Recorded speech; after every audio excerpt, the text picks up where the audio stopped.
Microphone যাবে, আমরা একটু বিজ্ঞানীকে একটু কথা শুনি।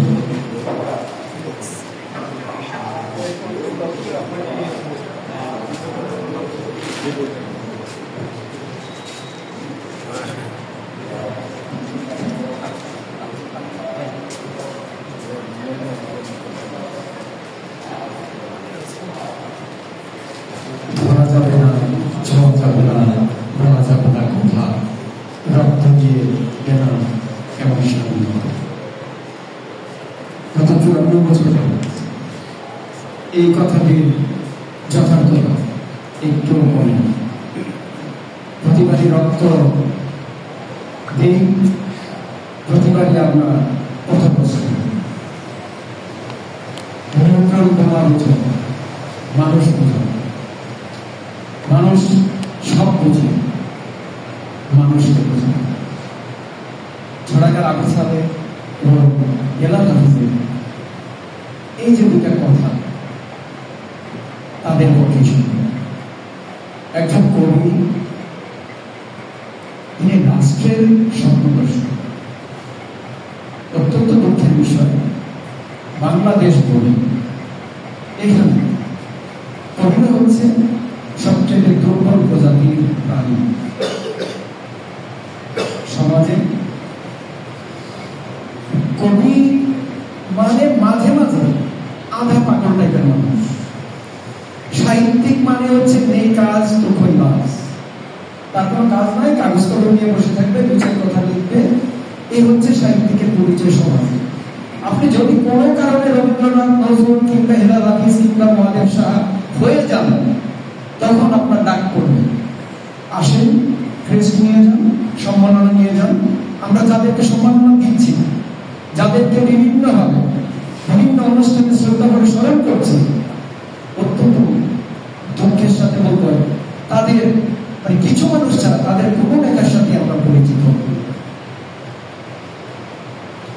আমরা যদি কবি কাজী নজরুলের শেষের যে ভাষণটা একটু খেয়াল করি, যে আমাকে বিদ্রোহী বলে জনমনে আতঙ্ক ছড়িয়ে দিল না, আমি বিদ্রোহ করতে আসি নাই, আমি এসেছিলাম ভালোবাসা থেকে, ভালোবাসা পেলাম না বলে নীরবে চলে গেল। একজন ভালোবাসার কবি, পাশাপাশি দ্রোহের কবি, নজরুলকে কতটুকুই বা চিনলাম, কতটুকুই বা। কিন্তু গত 6 মাসে যদি আমরা দেখি নজরুল এবং রবীন্দ্রনাথকে নিয়ে বা গত 5 বছর যে পরিমাণ তর্ক বিতর্ক হলো, অত্যন্ত লজ্জা। যিনি কবিতা বোঝেন তিনিও বিতর্ক করেন, যিনি বোঝেন না তিনি আরেকটু বেশি করেন। যেখানে নজরুল বলেছেন আমি এসেছি গালাগালিকে গলাগলিতে পরিণত করতে, হাতাহাতিকে হাততালিতে পরিণত করতে, এটাই তো কবির কাজ। এখানে আমরা যারা বসে আছি পৃথিবীর সবচাইতে সম্পদশালী মানুষ আমরা, কারণ প্রত্যেকের একটা আলাদা আলাদা জগৎ আছে। আপনি চাইলেই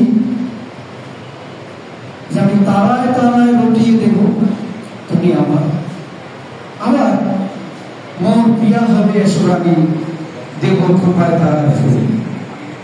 আমার জেমস যখন গাইবেন জন্মান্তরের বাঁধন কোথা হারালো রাতের তারা, তুই কি বলতে পারিস কোথায় আছে কেমন আছে মা। একজন কবির পক্ষে সম্ভব তারাকে কখনো ধোবার ভুল করে দেব, একজন কবির পক্ষে সম্ভব তারাই তারা লুকিয়ে দেওয়া তার চিন্তা, তার চেতনা, তার স্বপ্ন। এখানে যারা বসে আছেন, যারা যে কোনো সাহিত্যিক কবি, আপনাদের প্রত্যেকের একটা করে গ্যালাক্সি আছে। আপনাদের এই যে কিছুক্ষণ আগে মরা ফুলে, মরা গাছে ফুল ফুটিয়ে গেলেন কোনো এক কবি আমাদের একটু আগে বক্তৃতায়, অসীম ক্ষমতা। রাজনীতিবিদরা সমাজ পরিচালনা করবে, সমাজের স্বপ্ন দেখবে, আর রাজনীতিবিদদেরকে যারা স্বপ্ন দেখাবে তারা হচ্ছেন কবি এবং সাহিত্যিক। সবচেয়ে পরিতাপের বিষয়, আমাদের বিয়ের অনুষ্ঠানগুলিতে এখন ডিনার সেট উপহার হয়, মোবাইল সেট উপহার হয়, বইয়ের উপহার হয় না।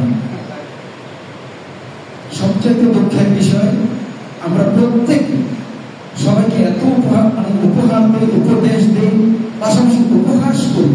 উপহাসটুকুও যদি একটু কবি সাহিত্যের আলোকে করতে পারতাম, তাহলে অন্তত ঘটনামূলক সমালোচনা যে শব্দগুলি আমরা বলি, এগুলি সঠিক কিছু প্রয়োগ পেতাম।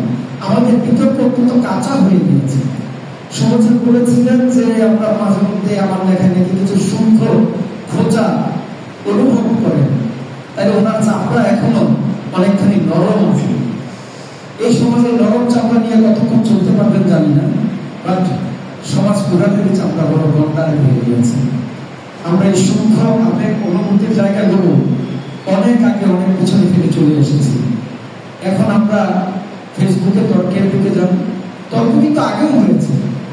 তর্ক সেই প্রাচীন কাল, প্রাগৈতিহাসিক কাল থেকে আজ পর্যন্ত তর্কের মাধ্যমে একটি সমাজ, বিতর্কের মাধ্যমে একটি সমাজ বিকশিত হয়, সভ্যতা বিকশিত হয়।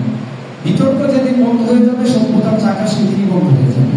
তো সভ্যতার চাকাটাকে যদি সুন্দর মতো সচল রাখতে হয়, তাহলে এই মানুষগুলো তর্ক, বিতর্ক, কথা বলার ধরন, চলন, এইগুলিকে মেইন স্ট্রিমে নিয়ে আসতে হবে। আর আমাদের কবিদের কিছু সমস্যা আছে আবার, সেটা হচ্ছে সাহিত্যিক যারা মাঝে মধ্যে অনেকেই মনে করে ফেলি আর কি, আমার চাইতে ভালো লেখক, আমার চাইতে ভালো কবি রবীন্দ্রনাথ, নজরুল ছাড়া আর কেউ বলেছিল। আবার একটা সুবিধা হচ্ছে দেশে মরে যাওয়ার পরে বড় সাহিত্যিক, বড় কবি হওয়া যায়, বেঁচে থাকতে হবে।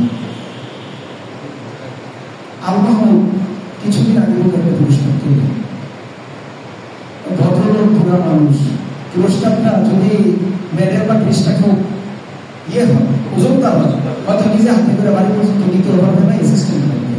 আর রতন শর্মা করতে বলে, এটা আগেও মানে আমি শুনেছি সাহিত্যের আছে যে দেশে চক্রবৃদ্ধি লাগে মৃত্যুর পর। অন্তত আমরা যারা এই জায়গায় আছি একটু সচেতন, আমরা নিজেরা নিজের জন্য মৃত্যুর পর কাউকে সম্মান না দিয়ে বেঁচে থাকি, হোক না ছোট করবি, হোক না বড় করবি, আমরা সেটা দিতে পারবো। আর আমি যেহেতু শিক্ষক, রতন স্যার শিক্ষক আছেন, অনেক শিক্ষক বৃন্দ এখানে আছেন, আমি একটা সুনির্দিষ্ট প্রস্তাব দিতে চাই। আমাদের স্কুল কলেজগুলিতে, যেমন সুমন স্যার এখানে আছেন, ফরিদ স্যারও আছেন, বিভিন্ন প্রতিষ্ঠানের কর্মদার, প্রতিটা স্কুলে আগে সাহিত্য সাময়িকী হতো। আমার দ্বারা যে এর চাইতে ভালো লেখা হবে না, এটা বোঝ হয়ে গিয়েছে, কারণ আমার বয়স 49। সুরেশ স্যার যা লিখে তা লিখে, রতন স্যার যা লিখে তা লেখে, আশরাফ খান বিগত 30 বছর যাবত লিখছে, আমার জামানা তো 30 বছর আগে থেকে উঠতে পারে, হানিফ ভাই লিখছেন বা যারাই লিখছেন, আমাদের দ্বারা এর চাইতে ভালো সম্ভব। কিন্তু যাদের দ্বারা ভালো সম্ভব, তারা এই রাস্তাটার সাথে এখনো পরিচিতি হয়ে ওঠে না। মাতৃ সাহেব প্রচুর ভালো কাজ করে, ভয়দার স্কুল প্রচুর ভালো কাজ করে, আমরাও যে প্রতিষ্ঠানে আছি তাদের ভালো কাজগুলি প্রশংসা করি, পুরোপুরি ভালো করতে পারি না, নিয়ে আসবো স্যার, কারণ হচ্ছে আমাদের হাত পা অনেকাংশ অনেক দিয়ে বাধা থাকে। তো প্রতিটা প্রতিষ্ঠানে যদি একটা করে সাহিত্য সাময়িকী প্রতি বছর করা যায়, এক্ষেত্রে নাজমুল শরীফ, আমি স্যার নাজমুলকে নাম নিয়ে ডাকি সেই কারণে। আর আমার জানা মতে প্রাপ্ত একটা ভালো সংগঠনের খুব ভাইটাল জায়গায় আছে এই মুহূর্তে, এই উদ্যোগগুলি যদি সমন্বিতভাবে আসে, আমার মনে হয় আমরা আগামী 2 বছরের মধ্যে এই অঞ্চলটাকে একটা সাহিত্যের সমৃদ্ধ অঞ্চল হিসাবে গড়ে তুলতে পারবো, এটা আমার দৃঢ় বিশ্বাস। এই অঞ্চলটাতে সাহিত্যের প্রচারটা, প্রসারটা বা অনুশীলনটা খুব কম, খুবই কম। চিটাগাংয়ে এখনো বিয়েতে প্রচুর গিফটের সব ঠিক আছে, কিন্তু বন্ধুরা নবদম্পতি কল্যাণের জন্য বাধাই করা একটা অভিনন্দন পত্র বা শুভেচ্ছা পত্র দেয়, এটা আমাদের অঞ্চলে নাই। একসময় ছিল, একসময় আমাদের অঞ্চলে মানুষ সুন্দর চিঠি লিখত। তো আজকে আমি যেহেতু আমরা সবাই কবি, সাহিত্যিক, কাউকে আলাদা সম্বোধন করলাম না, যাবার বাক্যালে আমার একটা 2 লাইনের ছোটখাটো ফেসবুক স্ট্যাটাস আমাদের কিছু হয় না, কিন্তু আমার রবীন্দ্রনাথ স্যার বলে আর কি, স্যার দরকার তাহলে আপনি একটু চালাই যাবেন, এতটুকু সময় যদি লাগে ক্রিয়াশীল প্রাণী, তবে ক্লান্ত পথিক ভাসে বছর শ্রাবণ। হংসমিথুন তোমার আমার অনেক কিছুতে অনেক বাকি, রবের কিরণ নিয়ে থাকতে যেমন ফেরল নাকি।